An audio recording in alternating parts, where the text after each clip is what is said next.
Bring him on in. Yeah. I will leave you with this. I have had a man crush on this guy since his rookie year in Milwaukee. I love it. I think you are going to love Ersan Ilyasova, Thunder fans. Davis out. All right. See you guys. All right. Ersan, Brian, good to see you, man.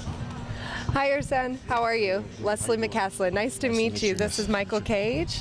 Ersan Michael Cage, yes. Well, Brian Davis just said it. He's had a man crush on you, and I guess on your game, the way you play. I know you led the league in charges last season. That's something that the Thunder will absolutely love. Solid three-point shooter. Yep. Tell people who haven't watched you or aren't familiar with your game a little bit more about it. Just playing hard, whatever is up there. Just try to do, the best things can I do, and like I said, each game and every day, just try to give it 110%. Ersan, we know you can shoot the three, and we know you take charges. As a player, what's the next step for you? And now, obviously, you're changing teams. You start a new training camp tomorrow. What's your focus going into that training camp tomorrow morning? My focus just, is as quick as I can, just be, became a part of the team.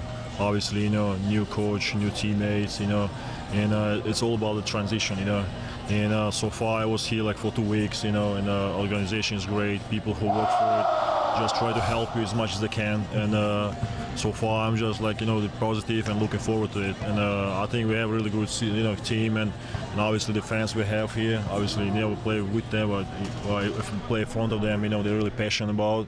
And hopefully, going to the season, gonna see them here a lot. And those factors is really, huge. Obviously, when you play at home, when you feel the crowd, up there, and just kind of support you all the way the game, and it's always give you extra positive energy.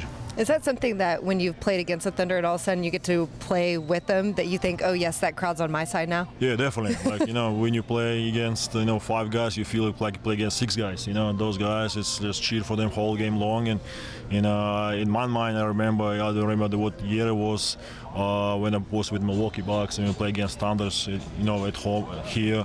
And obviously the fans just standing until the first bucket, and we couldn't score for the next 3 minutes, and they were just standing, That's how they want it. Yeah, it was one of those things I always remember. Okay. Now, you're coming to a new team. We talked about that. Your first training camp. You know how the Thunder. You're starting to understand the Thunder experience here, but every player has something that motivated them, someone that inspired them, someone you looked, that looked after you. Well, was that person?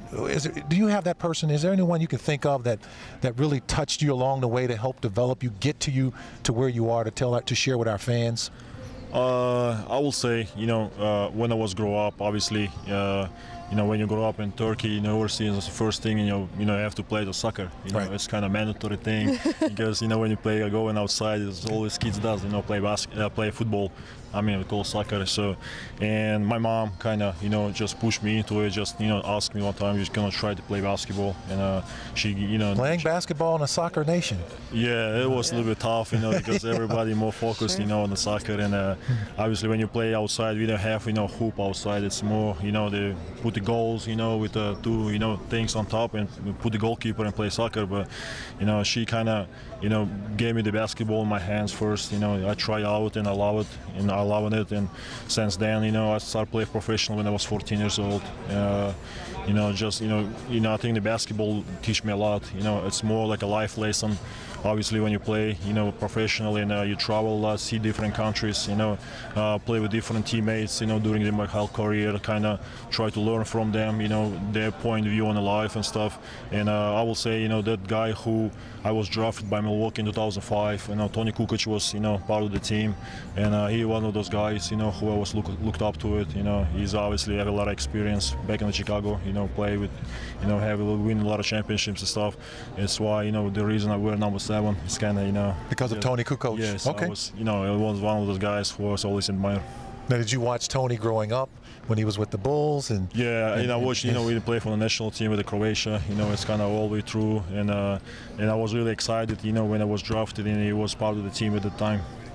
Okay. All right, Ersan, thank you so much. We appreciate it. Thank you for the insight. I know people are excited to see you play here. Same nice as well. to meet you. Thank you. Ersan Ilyasova. Of course, we're at Oklahoma City Thunder Media Day, and